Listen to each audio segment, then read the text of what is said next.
दोस्तों, जय जवान जय किसान। मैं राहुल जवान बलराम किसान के साथ हम हैं किसान पाठशाला सीखना सिखाना में। यूपी शुरू हो गया, यूपी मुजफ्फरनगर जिला, ये जिला मुजफ्फरनगर में परिचय करते हैं। उसके बाद फिर किसान पाठशाला आगे बढ़ाते हैं। नमस्ते भैया, आपका पूरा परिचय मोबाइल नंबर के साथ। नमस्कार जी, मेरा नाम अमरजीत, पिताजी का नाम कौरपाल सिंह, मोबाइल नंबर 6395994091। जी बैठे भैया। मेरा नाम राहुल जवान है जी। मैं पश्चिम यूपी का एक जिला है अपना बिजनौर, इसमें जाट परिवार से हूँ और 17.5 साल मैंने सेना में सेवाएं दी है। वहाँ से पेंशन लेने के बाद मैं फिर पूर्ण रूप से कैमरे के सामने आ गया किसान पाठशाला में। अब ये किसान पाठशाला क्या है? किसान पाठशाला 2004 में कुछ लड़कों ने खेती शुरू की मध्य प्रदेश में आकर के, और खेती की कपास की स्टार्ट। जब खेती की तो एकदम केमिकल खेती की, जैसे आमतौर पर सभी करते हैं। और खेती करने के बाद वो बड़े ज़बरदस्त तरीके से 2 साल तो उन्होंने एकदम राज्य स्तरीय पुरस्कार प्राप्त किया, और तीसरे साल वो फेल हो गए। बीमारी नहीं समझ में आ रही थी कि इसका उपाय क्या करें। बीमारी का जो इलाज मिला वो मिला अपने ही तो तरीके से, लेकिन विदेश में जा करके इजराइल में करते करते ईमेल के थ्रू वो पहुँचे। पढ़े लिखे लड़के थे थोड़े, और नौकरियाँ सब छोड़ के आए हुए थे कि यार खेती करनी है। तो पहुँचे तो वहाँ जब गए तो चूना और ब्लीचिंग पाउडर और इन चीज़ों से उपाय बताया। तो जो उस ज़माने में 42,000 रुपये तक वो खर्च करने के लिए तैयार थे, तो उस ज़माने में 42 रुपये में काम हो गया। तो उनकी समझ में एक बात आई कि हम जो जितना भी खर्च कर रहे हैं इसका 1 जीरो हटाया जा सकता है, लेकिन कैसे? तो उस टाइम में ये मोबाइल वगैरह इतना सोशल मीडिया एक्टिव नहीं था। जब मैं सेना में भर्ती हुआ था 2002 में, उस समय में हम चिट्ठी लिखते थे घर, तो चिट्ठी वापस आती थी। फिर 2003-04 में फ़ोन आए पीएनटी वाले, तो गांव में भी 1-2 बंदे के घर होता था। तब कहीं जाके ये मोबाइल हमारे हाथ में आया 7-8 के बाद। फिर सियाचिन पोस्टिंग हो गई, 8 के बाद फ़ोन पकड़ा साहब हमने। तो उन्होंने जब खेती शुरू की तो सीखना सिखाना शुरू किया। उन्होंने कहा यार हम क्यों फेल हुए? ज्ञान नहीं था खेती करने का। आप आर्मी में जाते हैं तो आर्मी की ट्रेनिंग होती है, पुलिस में जाते हैं पुलिस की होती है, मास्टर बनते हैं उसकी होती है, डीएम साहब की होती है, सबकी होती है। एक हमारी नहीं होती। हमारी किसकी? किसानों की। किसान मतलब सबसे पटा आदमी है नहीं। ये कहाँ है? कनाडा में है। ये कहाँ से? बैंक में मास्टर साहब। ये भी ओहो मैं तो खेती करूँ जी। मतलब वो इतने गरीब मन से बोलता है खुद को कि जैसे गुनहगार हो गए, बड़ा भयंकर वाला कि जी मैं खेती करता हूँ। ये धारणा गलत है।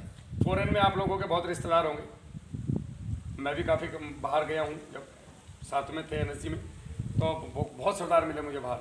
उनसे पूछना वहाँ पे एग्रीकल्चर नंबर 1 पे है, बिजनेस नंबर 2, नौकरी 3rd क्लास। जो खत्म आदमी वो नौकरी करेगा। यहाँ नौकरी प्राथमिकता है। जो लड़के की नौकरी लगवा दो 13-14 लाख रुपए रिश्वत दे दूंगा। ये पागलपन चला हुआ है हमारे यहाँ पे। तो साहब उन लोगों ने क्या किया, वहाँ से किसान पाठशाला शुरू की। एक नाम रखा किसान पाठशाला, कि अब हम किसानों को सिखाएंगे। जो हमारे साथ हुआ है वो और किसी के साथ ना हो और वे ना लूटें, क्योंकि उन्होंने कोई कंपनी नहीं छोड़ी थी उस ज़माने की जिसमें शीशियाँ ना खरीदी उन्होंने। अब ये सब शुरू हुआ काम चलते चलते, तो किसान पाठशाला वहाँ से रन की। और शुरू में ये कोई 6-7 बंदों ने स्टार्ट किया। करते करते ये हजूम बढ़ा, बढ़ते बढ़ते बढ़ते बढ़ते मैं यहाँ कैसे आया? 2013 में विदर्भ में बहुत ज़्यादा आत्महत्याएँ हो रही थी किसानों की। फौजी बंदे, हमने भी वो न्यूज़ पढ़ा था, मन तो दुखी हुआ, लेकिन ये था कि यार ठीक है 2 किसान मर गए, आज एक मर गया, वो मर गया। अपनी नौकरी में मस्त थे, सीधी सी बात है, झूठ क्या बोलना है। हमें इतना ज्ञान भी नहीं था। 16.5 साल का मैं भर्ती हो गया था, एकदम दाढ़ी मूछ भी फौज में जाके आई थी। घर में पिताजी किसान, तो पिताजी से पहली बार पूछा कि खेती वेती में कुछ बचता है। पिताजी को लगा पास पड़ोस वालों ने चढ़ा दिया होगा, इसलिए हिसाब किताब पूछ रहे। मैं बोला जी मैं हिसाब किताब नहीं पूछ रहा, मैं पूछ रहा हूँ कुछ बच भी रहा है कि नहीं, क्योंकि आप गेहूँ बोते हो तो मुझसे पैसे लेते हो, गन्ना बोते हो तो मुझसे पैसे लेते हो, और इसमें तो कुछ तो निकल के आता होगा। पापा बोल रहे खेती तू करके देख ले, मेरे को तो कुछ नहीं बचता भाई, मेरा तो बराबर ही हो रहा है सारा हिसाब किताब। मैं कहा जी ठीक है चलो। पिताजी गुस्सा हो गए, वो दूसरे वे में ले गए, मैं दूसरे वे में पूछ रहा था कि भैया पता चले बुढ़ा भी लटक गया तो फिर मामला खराब है, तो पता तो कर लो। इतने मर रहे हैं, कभी ऐसा ना हो कि पिताजी ज़रा फांसी लगा ले कि कर्ज के तंग आ गए तो हमें बता दो, हम ही कर्जा उतार लेंगे। मैं तो इस तरीके से पूछ रहा था। अब साहब वो उसमें एक दिन एक फ़ोटो देखा, एक महिला के साथ 2 बच्चों ने भी आत्महत्या, मतलब उसी ने लगाई होगी उनको फांसी। वो 2 बच्चे भी लटके हुए थे, और वो बच्चों की जो बॉडी थी वो देख के थोड़ा दिमाग बहुत ज़्यादा डिस्टर्ब हो गया। नहीं तो हम बड़े पक्के होते हैं हम लोग मन के, आदमी मर जाए कोई दिक्कत नहीं है, बच्चे का क्या दोस्त था, उसको तो पता भी नहीं है कि मुझे फांसी क्यों लगाई जा रही है। तो क्या हमारे देश का किसान इस हालत में आ गया कि उसको मरना पड़ रहा है? हम यहाँ मैस में खाना खा रहे हैं, मौज ले रहे हैं, हालांकि फौज में मौज नहीं है, लेकिन फिर भी। और किसान है कौन? सब मेरे घर के, मेरे ताऊ चाचा सब रिश्तेदार सब किसान ही तो हैं। 90-95% आदमी, चाहे कितना बड़ा आदमी हो, उसके पीछे खेती जरूर हो रही है घर में। वहाँ से दिमाग विचलित हुआ साहब, और मन खेती की तरफ मुड़ा और ऐसा लगा कि मुझे किसान को बदल देना है। अब लेकिन बात वही है कि वो एक चिड़िया, जंगल में आग लगी है, चिड़िया चोंच से आग बुझा रही है तो क्या बुझेगी। लेकिन एक मिसाल आप लोगों के सामने मैं एक मिसाल के तौर पे दूँ। एक फौजी बंदा पूर्वोत्तर भारत को खेती करा रहा है, तो मेरा मन मुड़ा था और मैंने खेती सीखनी शुरू की। शुरू कैसे की? जैसे मुझे किसी ने बताया कि भाई ये चौधरी साहब के यहाँ ट्रैक्टर है और ये बढ़िया खेती करते हैं। छुट्टी में गया, मोटरसाइकिल है, इनके घर आ गया, भाई साहब आप क्या क्या लगाते हैं, कैसे कैसे लगाते हैं, कैसे पानी देते हैं, कैसे क्या करते हैं। फिर मुझे शौक चढ़ गया हर आदमी से पूछने का। मैं कहाँ कहाँ नहीं गया, पूरे भारत में घूमा हूँ। महाराष्ट्र, गुजरात, तमिलनाडु, केरला, हिमाचल, दूर दूर तक गया हूँ मैं। सब खेतियों को सीखने के खेती होती कैसे है, सही तरीका क्या है, मैं सेटिस्फाई नहीं था भारत के तरीके से खेती की। उसके बाद किताबें भी बहुत पुरानी पुरानी लोगों ने पढ़ा कि फलाने वहाँ पे लाइब्रेरी में जाओ, परमिशन लेनी पड़ेगी। हम बोले यार बंदे, आई कार्ड है अपने पास, कोई लोड नहीं है, तू चिंता मत कर, अपा घुस ही जाएंगे। फौज का एक तबका ऐसा है कि कोई भी आदमी मना नहीं करता, फौजी बंदा चल ठीक है भाई। तो सीखते सीखते साहब इस लेवल पे आए कि अब खेती को करना चाहिए। तो मैंने क्या किया, शुरू में क्या करूं करके पिताजी से मैं बोला मैं खेती करूंगा। पिताजी बोले नौकरी कर लो। मैं बोला ना केला लगाऊंगा, केला। तो बड़ी मजाक उड़ाई साहब परिवार वालों ने, सब ने, कि केला लगाएगा, यहाँ केले वेले नहीं होते और केली भी यहाँ इतनी इतनी केली आएंगी। तो मैं बोला लगा के देखने में क्या दिक्कत है। तो हमने साहब शुरू में थोड़े क्षेत्र में लगभग 1 एकड़ में केला लगाया। तो पिताजी ने भी मेहनत से काम किया उसमें। मैं वहाँ से लगा हुआ था, मैं था फौज में, लेकिन मन मेरा यहाँ केले में था। मुझे ये था कि ये मेरा सक्सेस हो गया तो किसान बदल जाएगा। मेरे मन में तो वही था, मैं तो सीधे मन था कि किसान को बदलना है। तो गांव वालों ने मजाक उड़ाना शुरू कर दिया कि भाई वो फौजी का वो केला लेने के लिए ट्रक खड़ा है बाहर, वो रास्ता किधर से होती है आदत, नया करने जा रहा है कुछ क्षेत्र में। तो पिताजी से मुझे जो खेत दिलवाया वो जानबूझ के, खंबे वाला खेत है हमारे यहाँ, वो रहता है जी प्योर, आप उससे चिनाई कर लो। बोले ये दे दो, इसका प्रेशर दब जाएगा फौजी का। अब फौजी का प्रेशर कहाँ दबने वाला है। मैंने साहब इधर पूछ उधर पूछ, इधर जा उधर जा, फिर हम किसान पाठशाला से जुड़ गए। तो किसान पाठशाला और एक मेरे मित्र थे श्याम मोहन जी, उनके माध्यम से मैंने वो केला किया। तो वो केला मैंने रेसिड्यू फ्री किया, जहर मुक्त। तो उसमें मुझे रिजल्ट बहुत बेहतरीन आए। लेकिन मन में बात वही है कि जब तक आप कोई काम नहीं करते तब तक कंफर्म नहीं होते। मुझे लगा यार रासायनिक में शायद इससे ज़्यादा आ सकता था। हमने अगले साल वो 1 फीट का केला निकाला और हमने गाँव वालों को मुँह बंद कर दिया। उसमें बहुत शानदार केला हुआ। अगले साल क्या किया हमने, 5 एकड़ केला लगा दिया।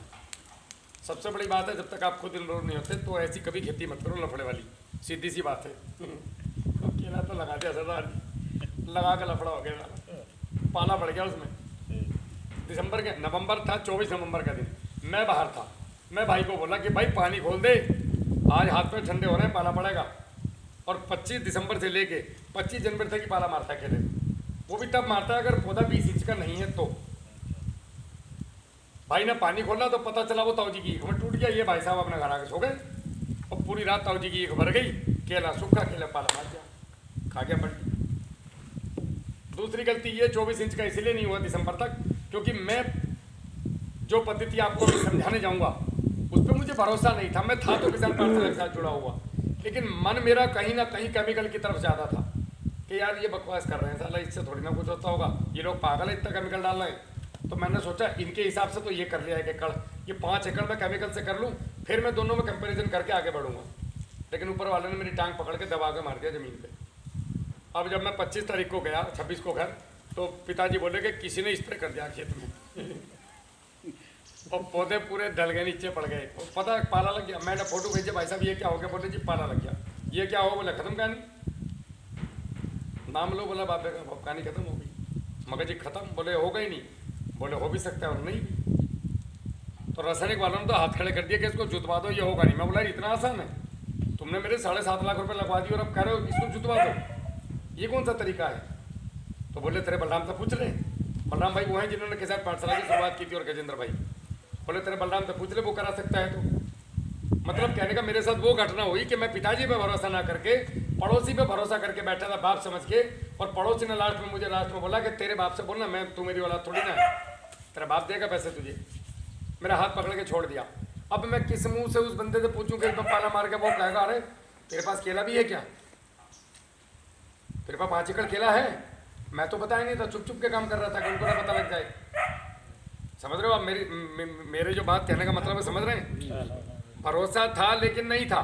तो मैं जिस संस्था के साथ जुड़ा हूँ उन पे भरोसा तो था, खेती भी बहुत सीख रखी थी, लेकिन कहीं ना कहीं मन केमिकल की तरफ लटका हुआ था कि यार इतने लोग केमिकल डालना देखो थोड़ी ना।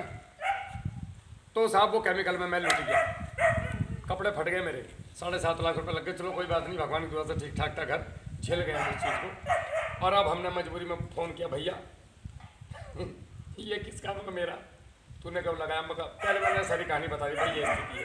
बोला कोई बात नहीं, अब तुझे पता ही है इसमें क्या करना है। बोला वही चीज़ कर। वो आए घूमे, अब मैंने बुलाया था बल्लम भाई को, यहाँ किया साहब हमने, और उसमें बहुत सुंदर केला काटा, और काट के फिर हमने उसमें गलतियाँ भी बहुत की थी, तो वो हमने फिर डिस्ट्रॉय करा दिया वहाँ पे, क्योंकि नील गाय का प्रकोप इतना ज़्यादा हमारे यहाँ बहुत ज़्यादा हो गया। फिर वो हमारा रेते का जंगल है, तो उसमें एक बार अगर आप केला बो के 2 साल और जुताई कर दो तो कार्बन बढ़ जाता है खेत का, फिर एक फसल पलट कर फिर आप केला लगा लो मजे के साथ। तो हमने उसमें पलटा फिर दूसरी तरफ लगाया, और ईश्वर की कृपा से आज मैं उत्तर प्रदेश का, मेरे यहाँ का सबसे सफल हूँ। मेरे यहाँ पे आपके कमिश्नर साहब, डीएम साहब, पूरे प्रशासनिक, माननीय मुख्यमंत्री जी सब आकर के मेरे केले की प्रशंसा करके गए हैं, और आज मैं केले का ब्रांड एम्बेसडर हूँ यूपी का। सरकार किसी भी की रहे, ब्रांड एम्बेसडर मैं ही रहूँगा, जैसे राज्यपाल होता है, उसे लेना देना नहीं, आज किसकी कल किसकी। अब ये केला मैंने किया कैसे? ये केला मैंने पूरा किया साहब आपका एकदम जहर में, क्योंकि जहर पे अब जिंदगी हमारी है नहीं। ये तो था मेरा परिचय कि मैं कौन हूँ, कहाँ से आया हूँ, और मैं क्यों यहाँ जुड़ा हूँ, और क्यों मैं लोगों से काम कर रहा हूँ। वो सोच रहा है ये भी भोग रहा है, मैं भी भोग लूँ। तो हम लोगों ने जो चुनी चीज़ें मेरी ज़िंदगी में, एक मेरा मानना ये है कि मैं वो चीज़ बताना चाहिए मुझे जो मैंने किया है। आप तुक्के मार के लोगों को खेती मत कराओ। हो सकता है आप में से कितने लोग पीएचडी बैठे हों और कितने लोग कलाकार हों, कुछ नहीं पता। तो जब मैं कन्फर्म हूँगा, अगर मैंने गन्ना खा रखा है और मुझे पता है मीठा होता है, तभी मैं बोलूँगा गन्ना मीठा होता है। पढ़ के गन्ना मीठा होता है मत बोलना, हो सकता है गन्ना खट्टा होता और सबने खा रखा हो, फिर छितर बहने। ज़्यादातर लोग ऐसे कर रहे हैं, गाड़ियों में शीशी लेके आते हैं, किसान को जादू दिखाते हैं कि भाई साहब ये शीशी डाल दो, 1 एकड़ में गोबर की खाद डालने की जरूरत नहीं, भाई साहब ये शीशी डाल दो ये हो जाएगा, ये बूस्टर डाल दो ये। मतलब यार इतने बूस्टर डालते तो हमारे कृषि कार्ड क्यों नहीं अभी तक फ्री हुए? आप सभी को पता है, मैं एक सच्चाई बताने वाला हूँ, हम में से कोई आदमी कर्ज मुक्त नहीं है। अपवाद की बात अलग है, हम सब कृषि कार्डों के मारे हुए हैं, और हर साल ये उम्मीद करते हैं कि इस बार पार करा दे। वो यार जर्नैल, हाँ वो सुनो 5 लाख रुपए दे यार, जो कार्ड पूरा करना 5 दिन में दे दूंगा, बैंक मैनेजर से बात होगी। वो यार मेरे पास खुद नहीं है, मैं खुद चक्कर में लगा हूँ यार। वो यार ब्याज पे ले ले, किसी बेइज्जती हो जाएगी। यही होता है सबके घरों में, यही होता है, भुगता हुआ हूँ सरदार जी। इससे बाहर कैसे निकलें? तो जब मैं केले में आया था तो लोगों ने मेरी बहुत मजाक उड़ाई, और हम मेरे को आज केले नहीं कर्ज मुक्त कराया, वरना मैं तो चलाता था कभी, आज मैं 120 500 में घूम रहा हूँ बिकॉज ऑफ केला। सीधी सी बात है। अब पहले तो केले को छोड़ दो आप, नहीं तो आपको लगेगा पता नहीं पौधा होता बेचता होगा केला का, इसलिए केला केला कर रहा है। अब खेती की पद्धति की बात करते हैं। हम जो खेत की तैयारी करते हैं, सबसे पहली बात है खेत की तैयारी। इसको मुंह बंद कर दे, पट्टी लगा दे इसके मुंह पे। खेत की तैयारी हम लोग गड़बड़ करते हैं भैया जी। आपकी खेती 2 चीज़ के बिना नहीं हो सकती, एक ह्यूमस और एक आपका गोबर, बाकी सब चीज़ बकवास है। 2 ही चीज़ आपकी खेती कराएंगी, और तीसरी आपकी मिट्टी। मैं आपको इन्हीं से रिलेटेड आपको आज खेती समझा के जाऊंगा, और ऐसी पाठशाला कभी ना हुई होगी ना कभी शायद होगी भविष्य में, जो आज यहाँ होने वाली है। आपने अपने 1 एकड़ गोबर की खाद, 1 एकड़ खेत की बात करेंगे हम, 5 ट्राली गोबर की खाद कहीं से भी लाओ। जब आप डीएपी ला सकते हो तो गोबर की खाद भी लाओ, ढूंढ के जाओ। 5 ट्राली गोबर की खाद ला के अपने यहाँ पे एक जगह कहीं शेड बना लो, कोई बड़ा काम नहीं है। 20-20 फुट के 4 बांस लेके आओ, उस पर मड़ैया जैसे बनाओ, ऊपर एक तिरपाल डाल दो। तिरपाल मतलब ये सस्ती वाली पन्नी।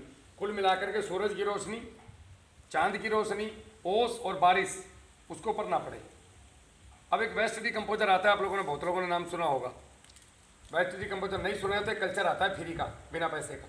उस कल्चर को इसके पास है, अंकित के, वो पीली शीशी आती है हाँ जी, अंकित के पास ओरिजिनल वाला है, जेल वाला मत लेना, लिक्विड वाला लेना। लिक्विड हाँ, तो लिक्विड डालो, 2 किलो गुड़ डालो, 4 दिन में बनकर तैयार। अब ये जामन बन गया। अब ये पूरे आसपास के क्षेत्रों में किसानों को बांट दो, मैं तो बांट रहा हूँ सभी को फ्री में। अब ये लेकर के आपने उस कूड़ी के ऊपर फेंक देना है। एक ड्रम 5 ट्राली के ऊपर अगर आपने हर हफ्ते फेंक दिया तो 5 से 6 हफ्ते में आपकी खाद वर्मी कंपोस्ट के रूप में बदल जाएगी। एक चमनी नहीं लगनी। आप इसको लेके जाओ और वर्मी कंपोस्ट को लेके जाओ, दोनों का जो न्यूट्रिशन आएगा बराबर आएगा। होगी फ्री में खाद तैयार। अब इस खाद को और मजबूत करने के लिए क्या करें, हर बार इसके ऊपर 5 से 10 किलो सरसों की खली रात को पानी में भिगो कर रख दो, वो भी छिड़क दो। उसके अंदर ये आधा किलो गुड़ डाल दो, वो भी छिड़क दो इसके ऊपर। हर बार यही करना है।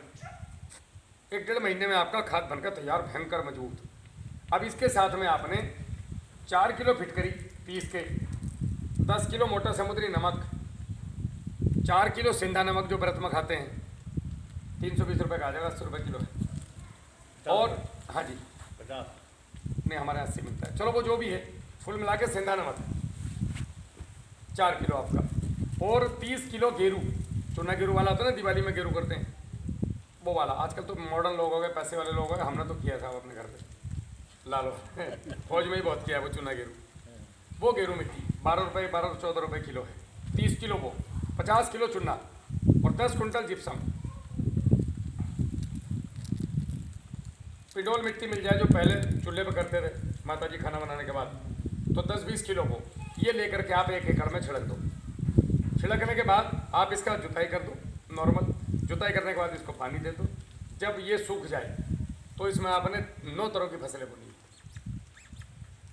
3 दाल वाली, 3 तेल वाली और 3 अन्य फसलें अन्न वाली। ये 9 फसलें का वजन जो है वो 15 किलो होना चाहिए। इसमें 1 किलो तिल जरूरी है, तिल खरपतवार को मारता है। तो ये सब लेकर के आप बो दीजिए। और जब आपको कम से कम इनको 40 दिन छोड़िए।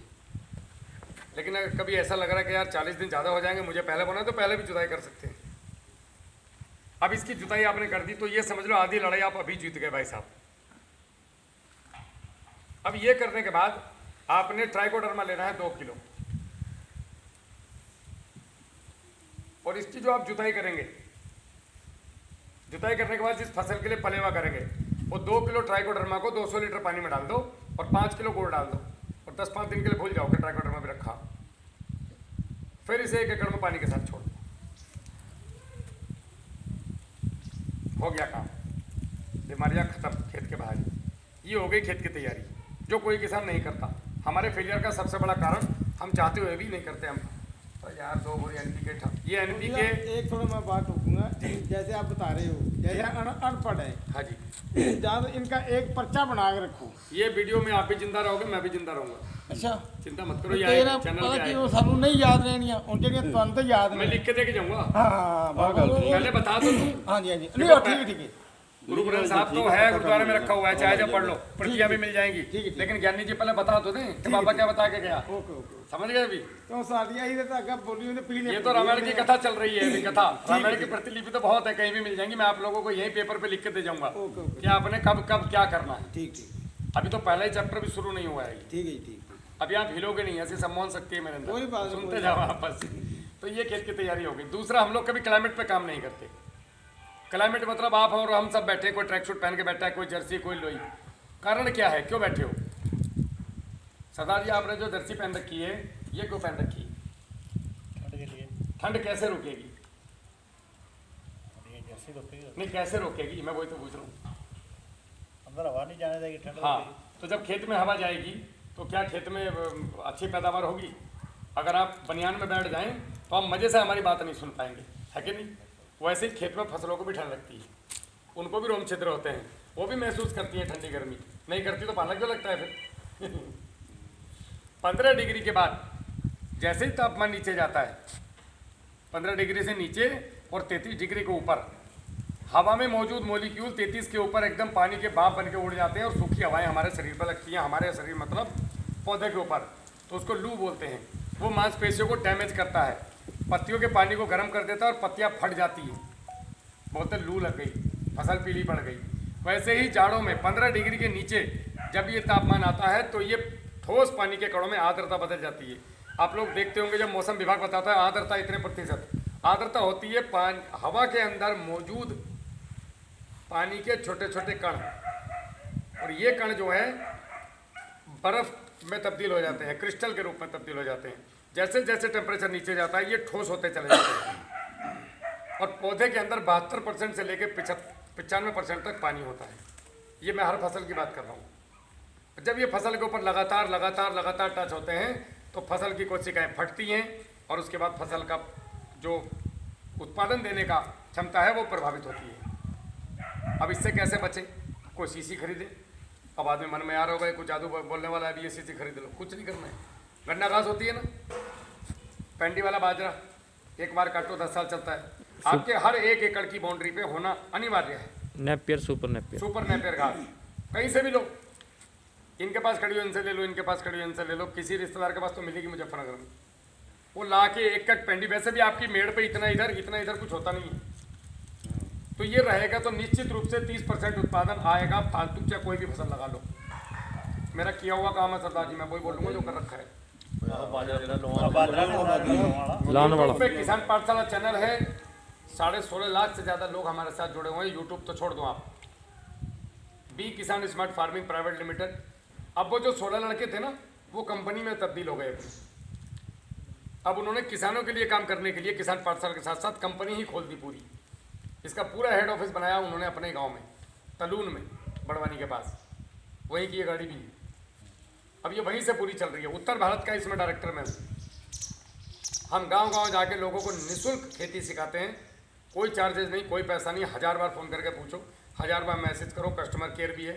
ऐसी संस्था पूरे वर्ल्ड में कहीं नहीं है जो हम कर रहे हैं, पूरी दुनिया में कहीं नहीं है जो किसानों को फ्री में गाइड कर रहे हो जा जाके, और वो भी जहर मुक्त। क्या आप जहर मत डालो, कैसे खेती करो हम बताते हैं। और जिससे लोग कर रहे हैं, लोगों के कर्जे खत्म करा दिए हम लोगों ने। लेते कुछ नहीं, चाहिए क्या? कुछ नहीं। एक कप चाय मिली तो ठीक है, नहीं तो अपना गाड़ी उठाए और चल दिए, आगे बढ़ गए। तो ये हो गया क्लाइमेट कंट्रोल। ये निश्चित रूप से आप लोग करना सीखो अगर खेती में आगे जाना है तो, वरना 2025 के बाद ना तो हम रासायनिक फर्टिलाइजर डाल पाएंगे, ना ही हमें मिलेगा। पहली बात तो मिलेगा तो डालेंगे, मिलना ही नहीं है। सब्सिडियाँ हटने वाली हैं, और पहले ही सुधर जाओ, नहीं तो आदमी फिर वही स्थिति समय सुधार देगा। अगर भाई साहब इसमें ढांचा बोल रहे हैं साइड में, नहीं भाई साहब, ढांचा क्लाइमेट कंट्रोल कैसे करेगा? वो तो खुद एक डंडों में तब्दील हो जाएगा बड़ा होने के बाद। हमें तो 12 महीने चाहिए भाई साहब, हरियाली चाहिए उसमें। हमें तो 12 महीने चाहिए। गन्ना भी सूख जाता है, ये खड़ा रहता है, ये हरा रहता है। हाँ जी। ये बाजरा तो ये आपके हवा, मैंने प्रैक्टिकल किया हुआ है जौनपुर में इसका। बाहर 27 डिग्री, अंदर 27 डिग्री, बाहर 19 डिग्री। अंदर 27 डिग्री, बाहर 19। एक ही खेत में 4 बार प्रैक्टिकल किया हम लोगों ने। क्लाइमेट कंट्रोल, हवा ही नहीं घुस रही थी उसके खेत में, हमें ठंडी नहीं लग रही वहाँ। बाहर जा रहे हैं तो हवा दिखा रहा है, वो हवा की ठंडक। भाई एयर क्रिस्टल बार बार मीटर से टकरा रहे हैं। हमारे जो थर्मामीटर ले रखा था उसमें घट के 60 दिन 19 आ जाए। जब 5 मिनट बाद अनंत हो जाए तो टक टक टक टक 27। यार ये क्या जादू है? तो बंदे बोले जी तुम्हारी कार में जितनी गर्मी थी उतनी गर्मी हमें यहाँ लग रही खड़े हुए। ये जौनपुर के एक महेंद्र है किसान केले के, उनके खेत की बात बता रहा हूँ। ये कमाल होता है, हम करना नहीं जानते। प्रकृति की बात चली तो मैं आप लोगों को नेचर से कनेक्ट करूँगा पूरा। अब ये आपने क्लाइमेट कंट्रोल कर दिया। पानी देने की प्रक्रिया हमारी बहुत गड़बड़ है। हम लोग को या तो ड्रिप से पानी देना चाहिए, अगर ड्रिप नहीं है तो जैसे गन्ना आप लोग 4 फीट पर बोते हैं, कोई आप लोग दोनों तरफ से पानी देते हैं, एक तरफ से पानी देना चाहिए। इस नाली में पानी दो, इसमें मत दो, फिर इसमें दो, इसमें मत दो। तो एक तो पानी बच गया, समय बच गया। जो किसान अपने खेत पे खड़ा होकर के पानी नहीं दे सकता, वो किसान कभी अच्छा उत्पादन नहीं ले सकता। ये सीधा गणित है। खाद और पानी अपने खेत में कोशिश करो कि खुद सामने दो, दोनों चीज़। ट्यूबवेल चला दिया, सो गए, नहीं होता ऐसे। खेती नहीं होती उसको, फिर ना बिजनेस होता है ऐसे। धंधे पे मत बैठो, चौपट हो जाएगा। बड़े बड़े कुमार साहब लूट के डाले, फैक्ट्रियाँ बिकी, लोग। ये धंधा है, रोजी रोटी। जैसे एक नाली में दिया है, बताऊंगा, दूसरे में बताऊंगा। तीसरे में देना है। अब नेक्स्ट टाइम पानी देना तो उसमें देना, इन दोनों में देना। नहीं नहीं नहीं, एक में देना, एक में नहीं देना, फिर इसमें देना, फिर इसमें नहीं देना। अलग पलट के पानी देना है। पानी बचेगा आपका 2 एकड़ की जगह 1 एकड़ में लगेगा। दोबारा लगाया है वही जो है दोबारा एक जेडी पहले देता है। पाजी एक बार मैंने समोसा इनको देना, एक बार इनको देना, दोनों को एक बार समोसा नहीं देना। ठीक ठीक ठीक ठीक। एक खाएगा, एक देखेगा उसकी तरफ। अब बताऊंगा क्यों। अब जैसे प्लेन खेत है कि भाई साहब गेहूं में कैसे करेंगे जी, तो गेहूं में जब 70% आपका खेत भर जाए तो फिर पीछे से पानी बंद कर दो।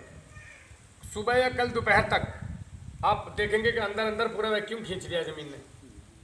ऊपर से तो जमीन सूखी दिखाई देगी, लेकिन जैसे ऊपर से 6 इंच मिट्टी उठाओगे पौधे की जड़ों में नीचे गारा मिलेगा, पैर रखते तो खपत ही नहीं, पैर अंदर घुस जाता है। इसको बोलते हैं पापसा कंडीशन बनाए रखना, भाप कंडीशन। ये क्या होती है, हम दोनों तरफ से पानी दें तो क्या गड़बड़ है, भर के पानी दें या ना दें तो क्या फ़ायदा है। पहले नुकसान बता देता हूँ। जब हम दोनों तरफ से पानी देते हैं तो पानी देने के साथ साथ, अंकित सभी को दिखाओ, पानी देने के साथ साथ आपका कोई भी पौधा हो, जब वो ज़मीन से निकलता है, जहाँ से ज़मीन से निकलता है तो वो जो उसका बॉटम है वो कभी पानी में नहीं भीगना चाहिए। अगर वो पानी में भीगता है तो बैक्टीरियल बीमारी आती है, बैक्टीरिया से फंगस आती है, फंगस से कीड़ा आता है। इसी ट्रैप में आपको फंसा के पैसा मारा जाता है। कोई ये नहीं कहेगा सरदार जी फंगस इसलिए आई, इसलिए दिक्कत आई। वो कहेंगे ये बहुत बढ़िया दवाई आई और डॉक्टर साहब से बात होकर लेके जाओ। सरदार जी दवाई पर दवाई, दवाई पर दवाई, सरदार जी मरने की स्थिति में आ गए, पीछा नहीं छूट रहा है दवाइयों से। क्या करूं, सही चीज़ बताने वाला नहीं है कोई समाज में। जो बता रहा है उसको लोग बताने नहीं दे रहे। आपको क्या लगता है मेरा विरोध नहीं होता है? लोग चक्कर में लग रहे हैं कि लोग कैसे बंद करें, तो इसलिए मैं उससे ज़्यादा किसानों को जगा जाऊँगा। मारे तो ये पंगा भी गाँव से टिब्बे पे नहीं चढ़ा ना, पानी खींच के देवे। तो अब हमने क्या करना है, जब हमने पानी दिया दोनों तरफ से, पौधे को भोजन लेने के लिए 4 चीज़ों की जरूरत होती है। पहला 30% पानी, दूसरा 30% सूरज की रोशनी, तीसरा 30% हवा और चौथा 10% कार्बन या खाद। और हमारा 90% ध्यान कहा जाता है खाद पे, बाकी चीज़ों पे 10%, जबकि पौधे का उत्पादन निर्भर करता है इन 90% पे। Balance water, balance fertigation, balance climate control, इन चीज़ों पर। खाद तो नहीं भी दोगे तो भी चलेगा फसल को, समझ रहे हैं आप। नंगा बिठा करके ठंडी में तुम्हें जूस पिलाना, सरदार जी चमनप्राश खाओ, तो भैया सरदार जी को भैंसों का पड़ा दे देते, तेरे चमनप्राश तू ही खा, वो फसल वही बोल रही है मेरे तरफ चारों तरफ गन्ना घास लगा दे बाबा यार, तेरे को ठंड लग रही मेरे को नहीं लगती होगी। वो नहीं मान रहे सरदार जी, ऊपर तो स्प्रे और पेल रहे हैं उस पर, खुद भी दारू पी रहे हैं, उसको बोलना ले 100 ml तू भी स्प्रे कर, बोला कुछ नहीं होता है। यही हो रहा है आजकल। तो ये जो हमने पानी भरा, इससे हुआ क्या, सूरज की रोशनी तो है, पानी भी दे दिया, खाद भी है, लेकिन हवा नहीं है।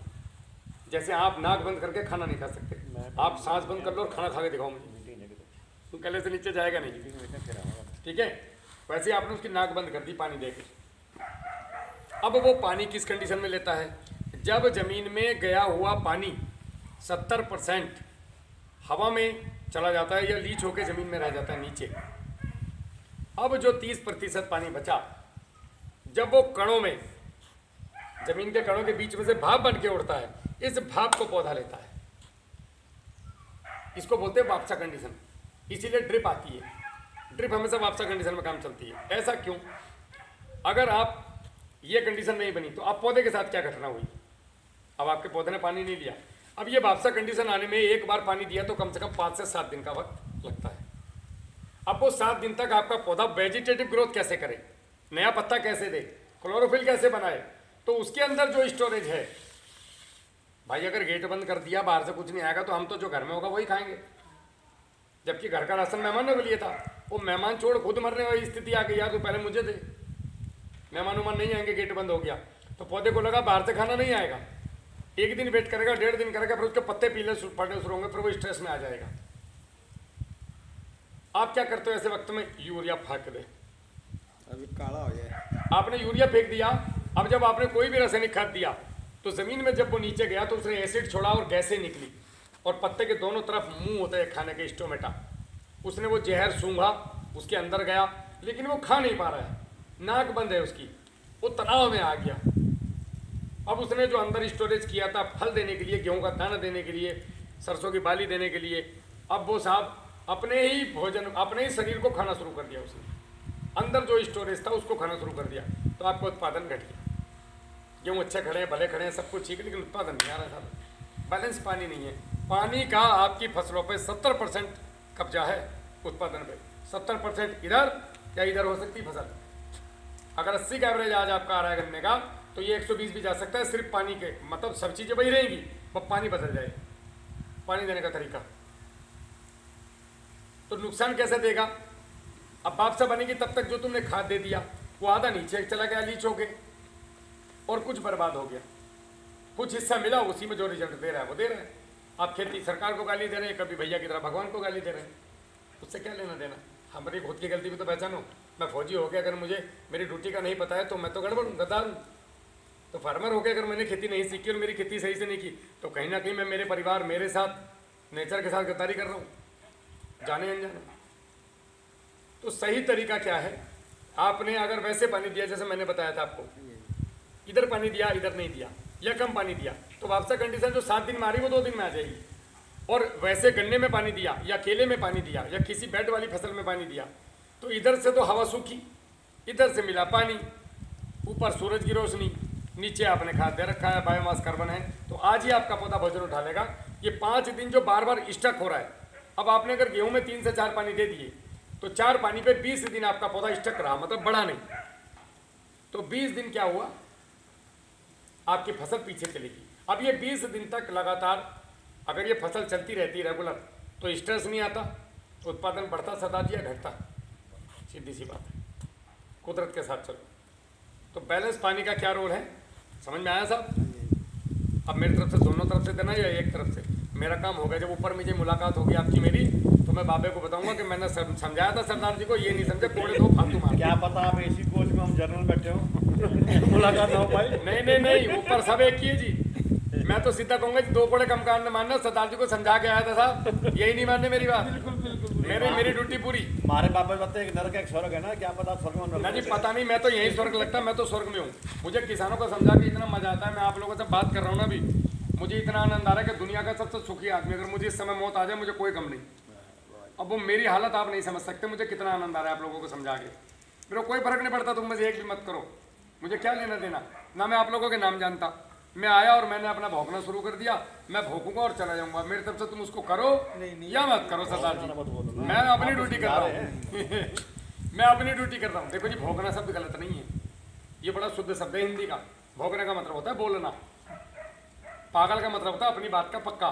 लोगों ने हम लोग शब्दों को जरा गड़बड़ कर दिया, वाला शब्द वही जैसे हमारे में अगर किसी को तू बोल दो ना जी, हम तो तू ही बोल रहे हैं सीधे। एक शब्द है तू ही तू, जो कुछ तुम ही हो, बिल्कुल तू ही है। और हम किसी को तू बोलते हैं बोलने की। अरे मेरा जब पूरब में जाता हूँ मैं, आप मेरी वीडियोस देखेंगे तो मैं हर जिले में हूँ, ऐसा कोई जिला नहीं है। सरदार तो वहां तक पड़े आपके बहराइच तक, सब जानते हैं मेरे को, लखीमपुर तक। लखीमपुर तो वो वीडियो देखेंगे वो फिर बोलेंगे सर कहाँ पहुंच गए सरदार दोबारा से तो मैं पूरे उत्तर प्रदेश क्या उत्तर भारत, पूरा हरियाणा, पंजाब, राजस्थान, सब मेरे साथ खेती कर रहा है। अभी एक पंजाब के सरदार जी की वॉइस क्लिप सुनाऊंगा आपको, उन्होंने मेरे साथ खेती की है, तो वो कह रहे हैं यार मैं तो दीवाना हो गया तुम्हारा, क्या गजब आदमी हो, तो ऐसा रिजल्ट आएंगे मैंने कभी सोचा नहीं था बिना यूरिया के। तो वो मैं बताऊंगा अपने ही खेत में कैसे खेती करनी। यहाँ तक आ गए, बैलेंस वाटर हो गया, क्लाइमेट कंट्रोल हो गया, खेत की तैयारी हो गई। अभी तक दुकान पे तो नहीं गए केमिकल फर्टिलाइजर लेने, उत्पादन यहीं से आ रहा है अभी तक। अब बात आती है कि भैया फर्टिलाइजर कैसे दे, खाद पानी।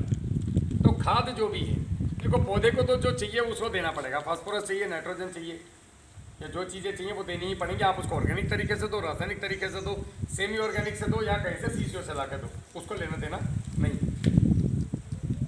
खाद जो होता है, हमारे यहाँ पे जो खाद आए थे, ये 25 साल के लिए हरित क्रांति में हम लोगों को आगे बढ़ाने के लिए आए थे, और बाद में इनको बंद करने का आदेश भी था। इसकी जनरल की एक रिपोर्ट पब्लिश है, लेकिन हम लोगों ने बंद नहीं किया लालच में आकर, और हम इसको बढ़ाते चले गए, ओवरडोज कर गए। एक पैक कभी कभी शादी में मार लेते थे, अभी डेली चढ़ा रहे हो हाफ, अब बोतल पे आ गए, किडनी खराब हो गई, मरने की स्थिति आ गई, अब बोल लो मैं क्या करूँ, अब तो छोड़ दे। तो आज हम इतनी ज़्यादा केमिकल यूज कर रहे हैं कि अब हमें उसको छोड़ना ही पड़ेगा। अब छोड़े कैसे? आदत लग चुकी है। छोड़ने का तरीका होता है ना, लोग बोल रहे हैं जी कम कर दो, भैया कम कैसे करूं? 50 किलो डीएपी डाल रहे हो, 25 किलो डालोगे तो उत्पादन घटेगा कि नहीं घटेगा? सीधी सी बात है, घटेगा, लोगों का घट रहा है। अब किसान की समझ ये नहीं आ रहा है कि ऑर्गेनिक में जाऊँ तो मर गया, केमिकल करूँ तो वैसे मुझे लोग गुनहगार निगाहों से देखते कि अरे सरदार जी शिष्य ले जा रहे हो, बड़े बेकार आदमी हो। ओ भैया मैं क्या करूँ, मुझे तो बच्चों की फीस भरनी, मेरा उत्पादन अगर गिर गया 100 क्विंटल से नीचे का अगर गन्ने का आया तो मैं तो पाट हो गया, मैं कहाँ जाऊँ? अब किसान भ्रमित है, अब मजा ले रहे हैं कंपनियों वाले। इस भ्रम का। दुनिया में जो तबका जितना कम एजुकेटेड होगा उतना उस पर राज करना आसान है। तो इंडिया में सबसे कम एजुकेटेड तबका कौन है? किसान। अगर किसान के बच्चे एजुकेटेड हैं, वो सरदार जी एजुकेटेड है, पढ़ा लिखा लड़का है, ये अंकित है, ये भैया है, तो बूढ़े नहीं मानते। अबे तुझे का तमीज है, हट अपना काम देख। अब वो क्या भैया मैं करना तो चाहूँ, पापा नहीं मान रहे। ये भी बहुत बड़ा लफड़ा है। अंतर पीढ़ी वो बोलते हैं इसको, द्वंद्व। आपके टाइम में जो था वो हमारे टाइम में नहीं, हमारे टाइम में जो है बच्चों के टाइम में नहीं होगा। तो ये अंतर पीढ़ी वाला भी लफड़ा है। तो खाद में आपका होता क्या है? अभी हम लोग क्या कर रहे हैं, चावल रोटी चावल रोटी चावल रोटी चावल रोटी, बस। कभी कभी अचार या चटनी या गलती से कभी दही खा ली, ये हमारे जीवन का भोजन है, हमारी खेती का। इसको रिलेटेड करके देखना बहुत ध्यान के साथ। यूरिया डीएपी, कभी सल्फर कभी मैग्नीशियम दे दिया, यहाँ तक हमारी खेती खत्म। इतना ही हो रहा है, कभी कभी पोटास दे दी। हमें यही नहीं पता कि खाने की थाली में रोटी चावल सब्जी दाल रायता दही मट्ठा गुड़ अचार चटनी ग्रीन सलाद, ये सब चीज़ें भी होती हैं। अगर ऐसे हो तो कितना मजा आए। और देसी घी तो छोड़ दिया मैंने, देसी घी, ये चीज़ें हो तो ये संपूर्ण खाना है कि नहीं? तो भैया पौधे को भी तो ऐसी चाहिए मेरे भाई। Urea DAP potash magnesium calcium sulphur potassium humate potassium fulvate, ये पौधे का भोजन है, जो मुख्य भोजन है। अब देना कब कितना है ये नहीं पता। अरे यार वो गेहूं में ऐसे, अच्छा 2 किलो सल्फर डाल दे, पता साला तुक्के से खेती कर रही, किसी को पता ही नहीं। जिसको देखो तुक्के मार रहा है, एक्यूरेट किसी को नहीं पता है। होना क्या चाहिए, जितना आपका यूरिया उसका 20% जिंक आपने देना ही है। मैं आपको एक एग्जांपल से समझाता हूँ, अच्छे से समझ में आएगा। हमारे घर में एक शादी है, ठीक है सर, शादी कौन है? हमारी खेती। अब हमारे घर में टेंट लगना है, उस टेंट के अंदर खाने पीने की व्यवस्था और मेहमानों की व्यवस्था होनी है पूरी। अब आप फर्टिगेशन से समझना कौन घर में क्या रोल अदा करेगा, ठीक है। हमने टेंट के जगह निर्धारित कर ली, वो हो गया खेत कि भाई यहाँ टेंट लगेगा। अब वो टेंट का हमने वहाँ पे स्ट्रक्चर बता दिया टेंट वाले को कि खंबे खंबे खंबे यहाँ गाड़ ले, ऐसे स्ट्रक्चर बना दे। अब उसने वो गाड़ दिया। ये कौन है? यूरिया। स्ट्रक्चर वेजिटेटिव ग्रोथ आपकी निर्धारित करता है। अब उस पर पर्दे चढ़ने शुरू हो गए कि भाई अब इसमें पर्दे चढ़ाओ, अंदर रस्सी वस्सी बांधो, नॉर्मल ढांचा तैयार करो, टेबल टूबल कहाँ लगेगी वो सब चीज़ें लगाओ, कुर्सी मेज डाल दी। फिनिशिंग नहीं हुई अभी। ये कौन है? DAP, phosphorus. उसके बाद इसके अंदर खाना पीना लगेगा, करछी चम्मच आएंगी, वो कौन होगा? पोटास, भरण करेगा इसका। तो जो आपका यूरिया हो गया। अब ये टेंट ना गिरे तो क्या करना पड़ेगा? अच्छे से टेंट काम करे, रस्सियाँ बांधनी पड़ेगी जहाँ तक, और खुटियाँ गाड़नी पड़ेंगी। वो क्या है? जिंक। जितना यूरिया उसका 20% अगर जिंक नहीं डाला तो आपके खेत में वायरस आएगा, सीधी सी बात है। वो रासायनिक तौर से दो या आप उसको ऑर्गेनिक तरीके से, तो मुझे उससे लेना देना अभी फ़िलहाल नहीं। समझ लो ये चीज़ें खेत में जानी चाहिए। उत्पादन आप लोगों के क्यों नहीं आ रहे, और जिनके आते हैं वो तुम्हें कभी बताते नहीं कि मेरा इस कारण से आ रहा है। हम इसको सार्वजनिक कर रहे हैं लोगों में, जा जाके जगा रहे लोगों को जागरूक। इससे बड़ा धर्म का काम नहीं सरदार जी कोई। अंधे मस्जिद गुरुद्वारा सब इसके सामने फेल है। तो आपका ये यूरिया का समझ में आ गया। अब डीएपी का काम, तो डीएपी में पर्दे वर्दे लगा दिए। अब अंदर जाकर के वो इधर भाई रसगुल्ले की टेबल इधर लगा, ये इधर लगा, उधर लगा, ये इधर लगा, मेहमान यहाँ बैठेंगे, इधर ये करो। अब उन चीज़ों पे बेडशीट बिछाओ, ऊपर कवर कुवर लगाओ। ये काम हो गया डीएपी का। और डीएपी के साथ ये काम कौन करेगा? Magnesium sulphate. 20% डीएपी के साथ अगर आपने मैग्नीशियम सल्फेट नहीं दिया तो ये कवर ऊपर उल्टे सीधे पड़े रहेंगे, बेइज्जती हो जाएगी। कुर्सी तो है, कवर उल्टा पड़ा। कील ठोकने वाला काम हो गया ना। हाँ जी, कील तो ठुक गई, वो तो मेज के ऊपर कील ठुक जाएगा, जी, पूरा जी, ना जी। हवा तो ये डीएपी ने उसको व्यवस्थित, डीएपी को व्यवस्थित किया किसने? खेत में काम करने के लिए मैग्नीशियम सल्फेट ने। अब इसके अंदर रसगुल्ले रसमलाई फ्रूट चाट कौन कहाँ किस जगह क्या होगा, पीछे से इसका भरने के लिए वो दोने कहाँ रखे जाएंगे, रसगुल्ले कम पड़ गए तो कहाँ से आएंगे, ये सब काम किसका है? रसगुल्ले तो आ गए, लग भी गए, ये काम कर दिया पोटास ने। अब रसगुल्ले खत्म हो गए तो पीछे से भरने के लिए भी तो चाहिए, करछी भी लगेगी, कौन बांटेगा? वो भी आदमी चाहिए। खड़े हुए ड्रेस कैसी है, ये काम किसका है? ये कैल्शियम नाइट्रेट का है। मजबूती देना उसको, सिस्टम को मजबूती देना। जो मेहमान चलेंगे पानी वानी वेटर वेटर एकदम टकाटक होना चाहिए। ये काम किसका हो गया? कैल्शियम का।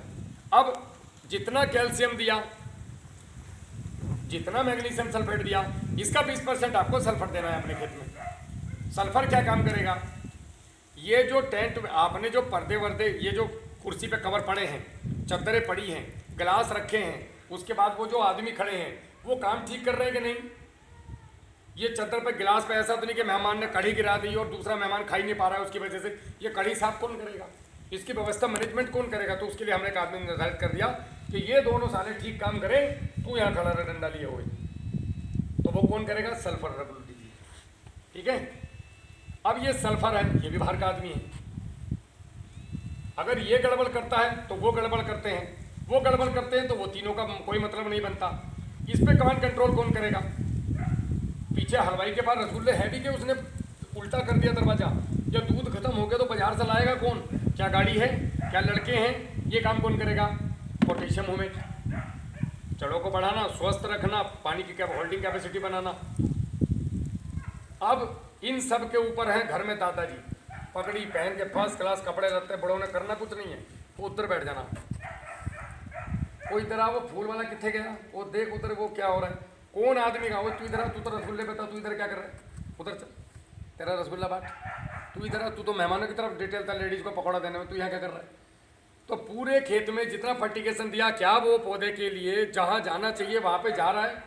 उसको कौन ध्यान करेगा? पोटेशियम फुलवेट, फुलविक एसिड, ये तीनों ऑर्गेनिक है। फुलविक एसिड, इलेक्ट्रिक कंडक्टिविटी जमीन के अंदर, खाद को चलायमान करना, लात मार के वहाँ भेजने जहाँ उसको जाना चाहिए, ये किसका काम है? पोटेशियम फुलवेट का।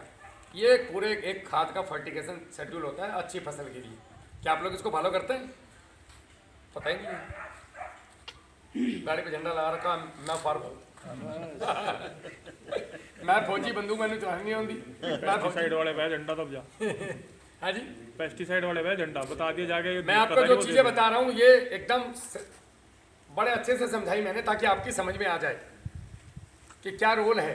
क्योंकि किसान को, किसान की भाषा, आप जितने एजुकेटेड हो, मेरे लिए किसान है, क्योंकि मैं किसान हूँ, मेरी समझ में नहीं आती थी तो मैं भी 20 बार पूछता था, भाई यार तू तो पढ़ कहानी बता के चला गया साला, हमारी बुद्धि में तो आई नहीं। तो मैं प्रैक्टिकल दे के समझाता हूँ किसान को। घर में शादी सभी की होती हैं और समझ में आ गया आपको कौन रसगुल्ले वाला, कौन टेंट वाला। ये इसी तरीके से फर्टिगेशन काम करता है। अगर ये दादाजी ठीक रहे लास्ट तक तो तुम्हारी शादी टॉप नहीं मर जाएगी, आपकी बेइज्जती नहीं होगी। वरना लोग बोलेंगे यार इतने लोग बुला लिए, अलग मज़ा नहीं आया। ऐसी फसल में हो रहा है, मज़ा नहीं आता। कभी तो तुम्हारा वो रसगुल्ले वाला भाग जाता है, कभी तुम्हारा टेंट गिर जाता है। सही बात है, यही हो रहा है। अब हमने क्या करना है? क्यों बोल रहे हैं यार, उसमें कितनी डोरी देनी चाहिए इसकी? अभी आ रहा हूँ, रुक जाओ सरदार जी, बिल्कुल शांत करके भेजूंगा यहाँ से। मैंने क्या बोला, हिलोगे नहीं आप जब तक मैं बोलता रहूँगा। सम्मोहन शक्ति है मेरे अंदर, सुनते रहो बस। बिल्कुल संतुष्ट करूँगा लास्ट तक। आप बोलोगे मेरा कोई सवाल ही नहीं, खत्म हो गया सारे। अब बात आती है कि साहब हम फर्टिगेशन तो दे दिया, अब भैया हम रसायन से पीछे कैसे आ जाए? जो भी रासायनिक खाद है उसको आपको बांध के दिया जाता है। केमिकल कंपनी जब उसको बनाती है तो बांधती है। जैसे आप बाजार से उड़ा चावल, मिर्ची, हल्दी अपने घर के राशन के लिए लाते हैं और रसोई में पकाते हैं और तब खाते हैं, उसी प्रकार से पौधे को भी रेडी भोजन चाहिए। चाहे वो ऑर्गेनिक रूप से हो, चाहे वो रासायनिक रूप से हो, चाहे वो सेमी ऑर्गेनिक रूप से हो, रेसिड्यू फ्री के माध्यम से, पौधे को तो चाहिए भैया। अब हम आपके घर आके बैठे, आपने हमें एक कटोरी में कच्चे उड़द, कच्चे चावल, थोड़ा सा घी, साथ में आपका थोड़ा सा जो भी मसाले उसमें पड़ते होंगे वो दे दिए और हमसे बोला लो भाई उड़द चावल खाओ, खाना खाओ। अब वो खाएं कैसे? मुंह में चब नहीं रहा है, वो पच नहीं रहा है, खा गया तो गड़बड़ है। तो हम क्या करेंगे उसको? नहीं, आप इधर गए मैं उसको फेंक दूंगा, आप आओगे खा लिया, हाँ जी खा लिया, बहुत बढ़िया खाना था साहब। पौधा वही कर रहा है, आप डायरेक्ट भोजन ला रहे हो, सीधा पौधे की जड़ में फेंक रहे हो और पौधा उसको 80% फिक्स कर रहा है। 80% फिक्स होता है DAP, ये सभी को पता है भाई। हाँ तो बोल दो, इतनी मेहनत कर रहा हूँ यार। तुम्हारे हाँ बोलने से मेरी जोश बढ़ता है मेरे अंदर। मैं भी आप जैसा एक आदमी हूँ नॉर्मल। तो 80% फिक्स होता है। ये क्यों होता है, कभी सोचा किसी ने?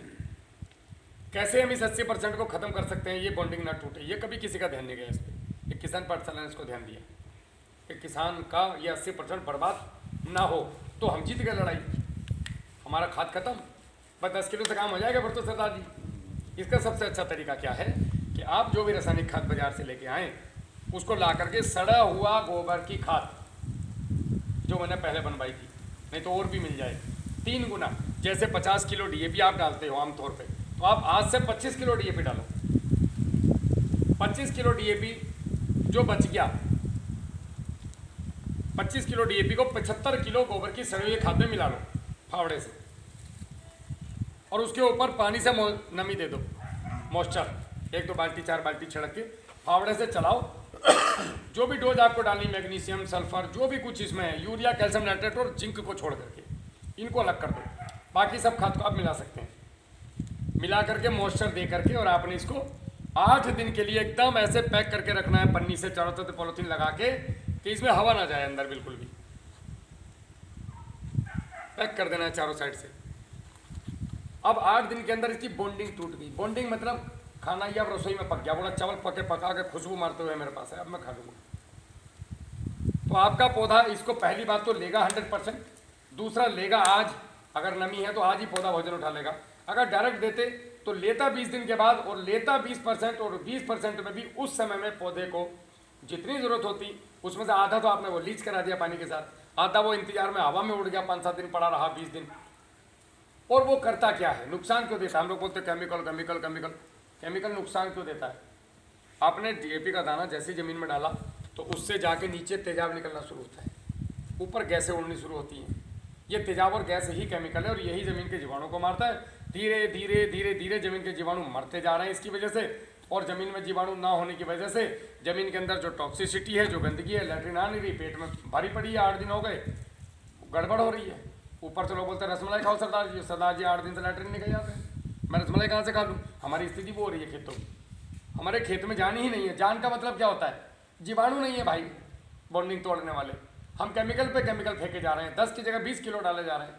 मतलब मैंने वो फेंक दिया, बोले अरे अरे इतनी जल्दी खाना खा लिया, कोई और ला 1 किलो चावल। मैं बोला यार बड़े मुश्किल से चावल फेंके थे, फिर ठा लाए कच्चे चावल, इनको कोई बता दो पका के खिला दो। तो आपने मुझे मार दिया, कच्चे चावल खिला खिला के मेरा पेट पक गया पूरा, ख़त्म कहानी। तो वही हमने खेतों के साथ किया है, तो पता चला कैसा नुकसान देता है। यूरिया को जितना यूरिया, उसकी डबल मात्रा में मिट्टी ले लो, सूखी या सूखा गोबर, उसमें मिला करके 48 घंटे रख दो, इसकी बॉन्डिंग टूट जाएगी। कैल्शियम नाइट्रेट को भी ऐसे ही करना है, और जिंक को भी अलग से आपने जिंक को 7 दिन रखना है, फिर इनको एक साथ मिलाकर डाल सकते हो, आपको दिक्कत नहीं। बॉन्डिंग टूटने के बाद कोई रिएक्शन नहीं होता है। जो बोलते हैं ना जिंक को डीएपी के साथ मत डालो, रिएक्शन करता है, वो रिएक्शन को ही तोड़ना है मेरे भाई। अब सबको एक साथ मिलाकर डालो, कोई लफड़ा नहीं, बाकी खाद को 8 दिन। ठीक है साहब, ऐसा आपने किया करके देखो। सरदार जी अगर आपका दिमाग नहीं घूम कर आपने बोला यार चौधरी साहब को बुलाओ, कहाँ गए वो बिजनौर वाले, जूता मार देना मेरे को बुला के। जैसे गन्ने में नीचे खाद डाल कोई सी खाद में भी करंट मारेगा, दुनिया के किसी भी उसमें डाल दो आप, किसी फसल में डाल दें, कॉम्बिनेशन यही रहेगा, urea DAP potash, magnesium calcium sulphur, और ये पोटेशियम ओमेट और फुलबेट। ठीक है साहब, अब ये आपने दिया, ये आपकी इससे क्या हुआ, इससे जो आपका 25 किलो था वो 75 किलो में तब्दील हो गया। आप नहीं तो इसको टेस्ट करा लेना, गोबर को लेना और लैब में लेके जाना, बोलना है ये 1 मुट्ठी डीएपी और ये है, दोनों में मात्रा में कितनी % फास्फोरस है, तो वो कहेगा दोनों इक्वल है। तो जब मेरा काम 15 किलो से चल सकता है मेरे भाई, तो मैं 50 किलो का लाऊंगा। तो ये गेना फिर 6 बीघे में एकड़ दही एकड़- मैं तो आप मेरी तरफ तो 500 एकड़ में डालो, मैं तो आपको रेशियो बता दिया। नहीं नहीं ऐसे अंदाजा दस है, वो एक सीमा बता रहा है कि कितने सीमा में कितना डल सकता है ये, मतलब कि भी जैसे आज वो तो फसल के अनुसार है आप 25 किलो कह रहे हो डीएपी ले लो सर, मैं एक 75 उदाहरण किलो दे रहा गोबर ले लिया है। हूँ, उदाहरण दे रहा हूँ। अच्छा अच्छा जितना भी अब क्या पता मेरे बाप के पास 150 एकड़ जमीन है, 25 किलो का पूछ रहे हैं, कितनी जगह उसमें गिरना है? 3 गुना, कोई भी चीज 3 गुना का, जैसे जितने किलो हो गया उसका 3 गुना जितना हुआ। नहीं नहीं, जैसे 75 किलो मतलब गोबर ले लिया, हाँ जी, ये सारा काम 25 किलो हो गया, क्वांटल हो गया, हाँ जी, हाँ ये जी। कितनी जगह में डाल सकते हैं? ये तो आपकी मर्जी है। नहीं इन्होंने इतना सामान 100 बीघे में दिया तो रिजल्ट कैसा होगा उसका? नहीं नहीं, आप बात ही नहीं समझ रहे। 100 बीघे के लिए कितनी खाद डालते हो आप? 1 एकड़ गेहूं में भी कितनी खाद डालते हो आप लोग? एक कट्टा डीएपी का तो 2-2.5 कट्टे यूरिया का डाल देते हैं। ठीक है, आपने क्या करना है, अभी गेहूं के लिए अगर डोज डालनी है, पहली बात तो आपका मैं केमिकल फ्री गेहूं करवा दूंगा सरसों की खल से, तो तुम क्यों डीएपी पे जा रहे हो? फिर भी अगर डालनी है आपने गेहूं में, तो आपको डालना है 1 एकड़ में 20 किलो यूरिया, अच्छा 40 किलो सूखी मिट्टी, अच्छा मिला ली, मिला के 2 दिन रख दिया, खेत में फेंक दो, अच्छा कहानी खत्म। उसके बाद आपने क्या करना है, जिंक कितना लिया था? 20 किलो, इसका 20% कितना हुआ? 4 किलो। 4 किलो जिंक ले लिया, और आपका आपका ले लिया 12 किलो गोबर की खाद, उसमें मिलाकर रख दो। और बाकी खाद आपका जो डीएपी था, डीएपी लेना है आपने इस बार, एक बोरी डालते हो 25 किलो ले लिया आपने। इसके साथ में 4 किलो मैग्नीशियम मिला लिया, 250 ग्राम सल्फर मिला लिया, 200 ग्राम पोटेशियम मोमेट मिला लिया, 50 ग्राम फुलवेट मिला लिया। और कैल्शियम नाइट्रेट को भी आपने उसके यूरिया के साथ ही मिला लेना है, दोनों को, यूरिया और कैल्शियम नाइट्रेट शुरू में दे दिया। अब ये जितना किलो हो गया, कितना हुआ ये 25 किलो एक हुआ, 4 किलो एक हुआ, लगभग 35 किलो। अब आपने 1 कुंटल गोबर की सड़ी खाद ले ली। और गोबर की खाद कैसे लेंगे, गिनती करके तो कर नहीं सकते। तो यूरिया का कट्टा खोल के जब गोबर का भरते हो तो एक कट्टा 30 से 36 किलो के बीच में बनता है। अच्छा, अब उसी हिसाब से अंदाजे से आप ले लो 3 गुना। ठीक है साहब, तो ये 1 कुंटल ले लिया, 3 कट्टे वो ले लिया आपने। अब इस पूरी खाद को मिला दिया, अब ये 1 एकड़ के लिए हो गई। आप जितना भी रासायनिक खाद आज अपने 10 एकड़ गेहूं में डालने जाओगे, उसकी आधी मात्रा को पहले ही खत्म कर दो। आधा खाद खरीद के लाओ, जितने कुंटल खाद हो गया उसका 3 गुना गोबर की खाद। ये एक रेशियो बताया मैंने, आप लोग क्वांटिटी मत पूछो मेरे से किस फसल में कितना डालूं, वो तो आपकी मर्जी है, वो मैं भी बता सकता 10 हूँ। ਕੱਟੇ ਲਾਣੇ 5 ਲੈ बस ਪੰਜ ਦੇ ਵਿੱਚ आपने पहले ही साल केमिकल खाद को आधा कर देना है। मेरी तर्ज को समझो मैं कहाँ जा रहा हूँ।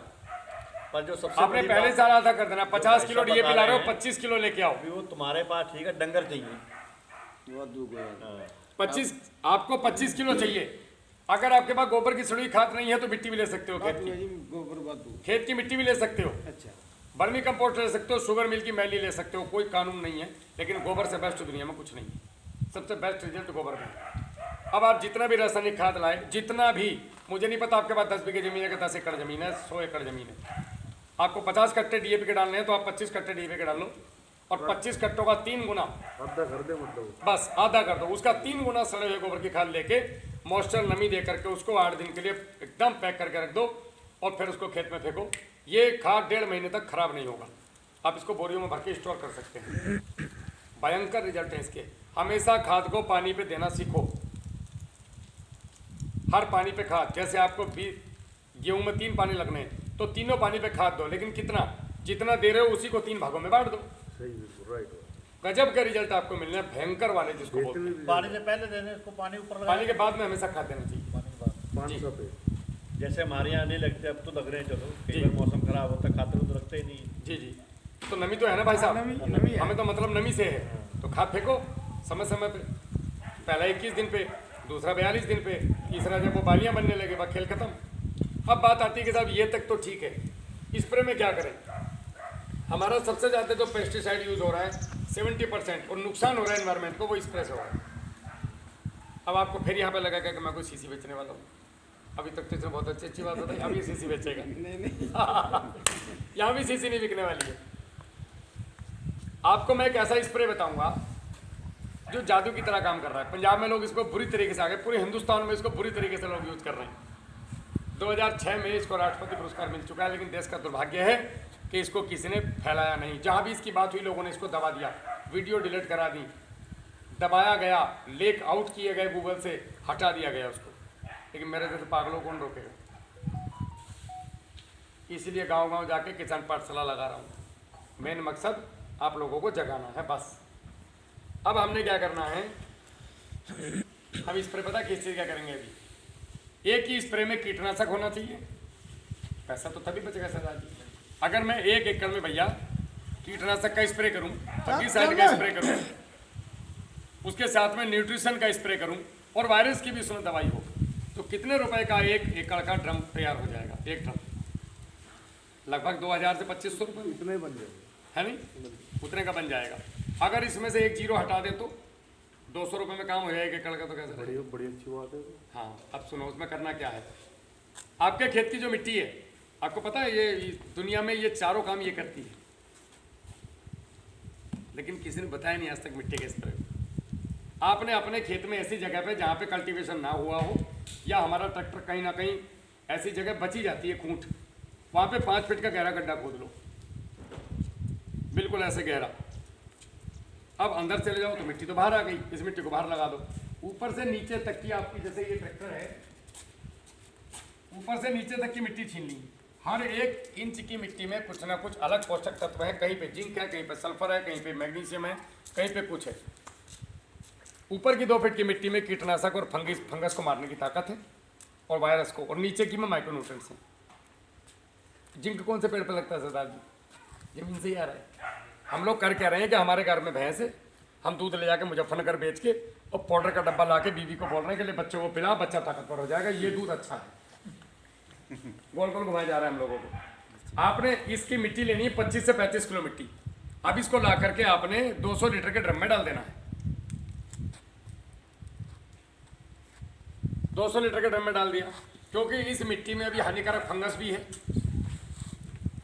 और भाई अंडे और फंगस और सब चीज़ें इसके अंदर ही है। अब इसको थोड़ा सा शुद्धिकरण करना है, तो शुद्धिकरण करने के लिए हम डालते हैं इसके अंदर 200 ग्राम वाइसिनोमेटा।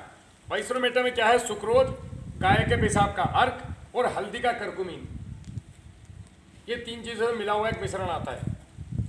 ये आपको मिल जाएगा इस पे किसान पाठशाला में। ये आप मंगवाओ, उसके अंदर 200 ग्राम डाला, आपने घोला और 36 घंटे छोड़ दिया। 36 घंटे के बाद आप खेत में जाओ, डंडे से चलाओ, उसके बाद इसको छानो और डायरेक्ट स्प्रे करो। एक और मजे की बात, जिस फसल पे भी आप इसका स्प्रे करेंगे, हमने गेहूं और धान पे करके इसका रिजल्ट लिए हैं, रचौंदा खत्म हो गया लोगों का, आंखों की रोशनी बढ़ी है वो फसल खाने से। जब इसका न्यूट्रिशन आप चेक कराएंगे जाके, इस तरीके से खाद देंगे तो, अब वो रेसिड्यू फ्री खाद की बात आई थी ना, तो इस साल आधा, अगले साल उससे आधा, और तीसरे साल हम फिर कोई फर्टिगेशन रासायनिक खाद यूज नहीं करेंगे, क्योंकि हमारी ज़मीन की हमने लत, नमस्ते भैया, हमने अपनी ज़मीन की लत को छुटा दिया। इस साल आधा कर दिया डीएपी, अगले साल यही रखेंगे, ऐसी तरीका ये रहेगा, बस डोज आधी हो जाएगी और तीसरे साल मुक्ति। तो ये स्प्रे को आपने अमावस्या और पूर्णिमा अगर इन 2 दिन पे किया तो इसके भयंकर उत्पादन आएंगे। 30 से 40% आपका उत्पादन निश्चित रूप से ज़्यादा आएगा। कोई बीमारी आपके खेत में नहीं आने वाली।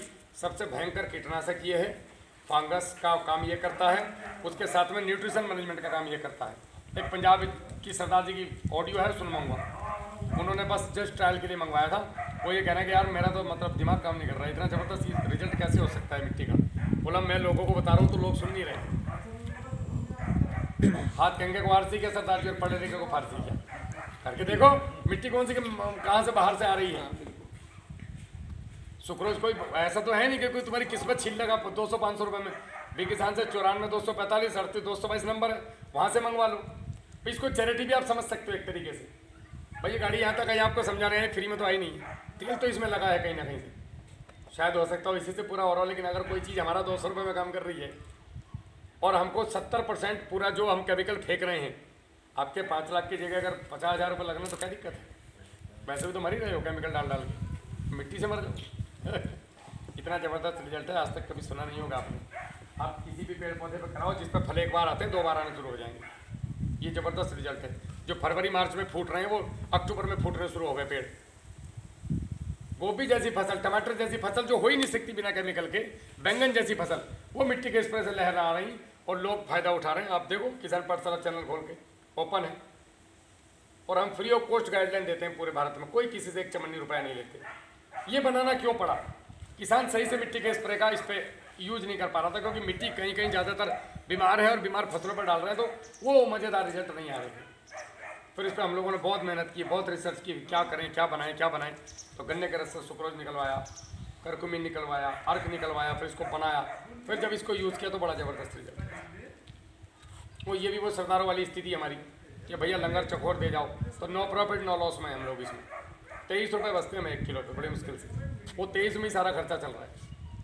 जैसे मैं रिटायर फौजी तो मेरा ठीक है, पेंशन आ रही, सब कुछ चल रहा है। ये एक धारा है जो किसानों को सही तरफ मोड़ने की है। अब जो आपने ये फर्टिगेशन दिया, इसके साथ साथ हम क्या करें कि हम ऑर्गेनिक पे आ जाएं तीसरे साल और हमारा उत्पादन ना गिरे। ये तो हो गया एक सेट आपका।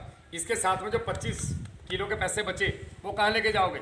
वो घर नहीं जाएंगे। ये भी हर 40 दिन पे आपने 2.5 किलो चूना, 5 किलो नमक समुद्री और 20 किलो सरसों की खली 200 लीटर पानी में मिला के ट्यूबवेल पे पानी के साथ चलानी है, तो आपका उत्पादन 1.5 गुना आएगा। इसके साथ में जीवामृत बना लो, कोई बड़ा काम नहीं है जब अपनी खेती बचानी है तो। एक तो बेस्ट डिकम्पोजर हर महीने 1 बार चलना है आपके 1 एकड़ में 200 लीटर, एक जीवामृत परमानेंट जाना चाहिए, और तीसरा सरसों की खली वाला। ये 3 काम कर लो आप। हर 30 दिन में आधा किलो फिटकरी 100 लीटर पानी में घोल के या 200 लीटर पानी में घोल के 1 एकड़ खेत में पानी के साथ जाने दो, तो आपके खेत में फंगस नहीं आएगी। हर 30 से 45 दिन के बीच में 3 किलो 4 किलो ब्लीचिंग पाउडर लो, पानी में घोल लो 200 लीटर पानी में और टोंटी खोल दो, 1 एकड़ में जाने दो। ब्लीचिंग पाउडर बैक्टीरियल बीमारी नहीं आने देगा, फिटकरी फंगल बीमारी नहीं आने देगा। ट्राइकोडर्मा जो शुरू में चलाया था पानी के साथ, वो फंगस को भी मार के रखेगा। फिटकरी वाइट रूट लेके आएगा। और ये सरसों की खली और चूना, इनमें बहुत माइक्रोन्यूट्रिएंट्स है, आपको माइक्रोन्यूट्रिएंट्स की बाजार से आवश्यकता नहीं पड़ेगी। करके देखो 1.5 गुना उत्पादन आएगा। एक और चीज़ें तो इतनी है कि मैं कल तक भी बोलूँ तो कम पड़ जाएंगी। भरा पड़ा हूँ मैं एक समंदर सेकंड भाई साहब, पानी तो यहाँ आता नहीं है जी। अभी गेहूं नो देख रहे, अगर पानी दे दिया तो 5 पर हो जाएगा। ठीक है, उसके लिए अभी आप लेट आए हो आप। ये जो बनाया करना पड़ेगा, टैंक द्वारा करना पड़ेगा। ये जो नहीं, टैंक द्वारा नहीं करना पड़ेगा। ये जो सरसों की खली वाला है, इसको आप 200 लीटर पानी में ना बना के 100 लीटर पानी में बना के गोबर के ऊपर छिड़क के और उसको फावड़े से काट दो तो डीएपी जैसा हो जाएगा। फेंक दो खेत में जब नमी है तो आपके खेत में। ये कर सकते हैं आप।